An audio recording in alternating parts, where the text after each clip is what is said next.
Good morning, beautiful people. Happy Monday, May 18th.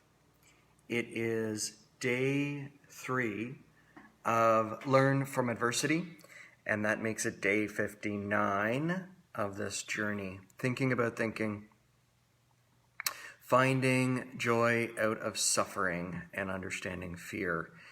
And I just knew that when I turned the page to today's material from the course I created 5 years ago, that I knew there'd be a message in it for all of us. The news out of Kamloops yesterday obviously were horrific,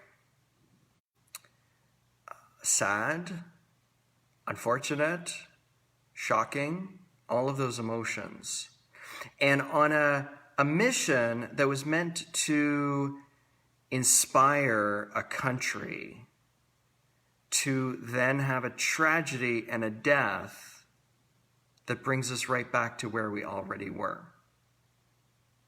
It makes a lot of people ask why? What was the point?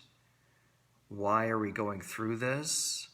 But one of the things I know is that adversity is part of living.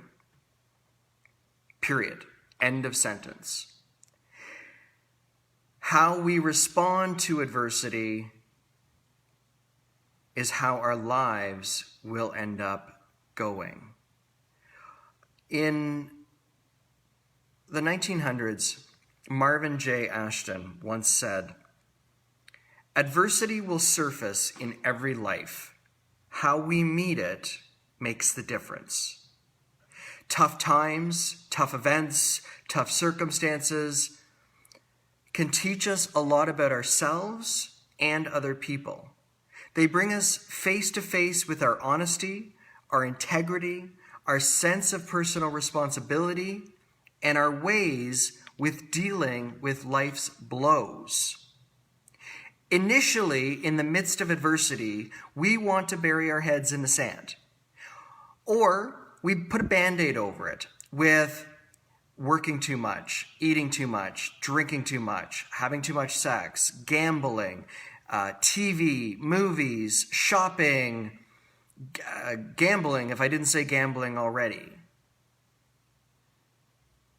We are an addictive species, and we do not want to deal with our darkness. Therefore, in order to not deal with our darkness, we try and ignore it.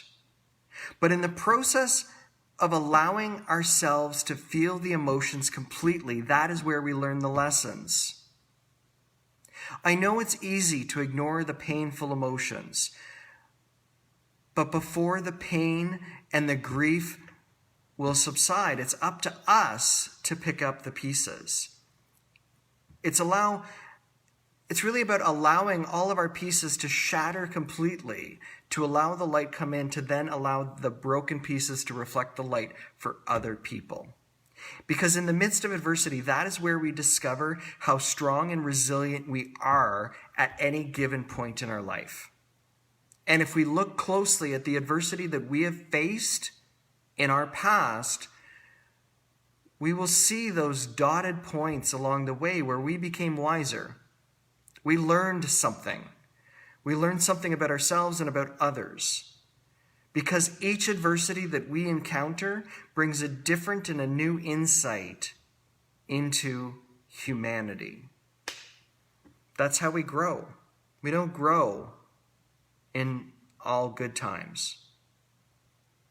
And if we don't learn, I can guarantee we're going to be handed a more difficult scenario of the exact same lesson again. The lessons we are meant to learn will keep reappearing until we learn them completely. The silent hand of the universe becomes the silent shove of the universe. The silent punch of the universe becomes the silent kick of the universe. And eventually it becomes a silent sledgehammer over the head of the universe. I can assure you of that one. And I can guarantee that if we were to spend 30, 40 minutes together, I could drag you through your entire life adversities and show you that everything is connected, because everything is everything.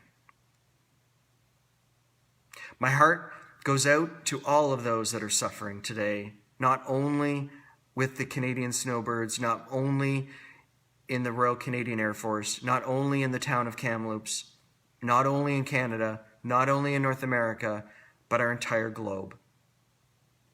So many of us are hurting, are scared, are lost, are confused, and my heart is with you.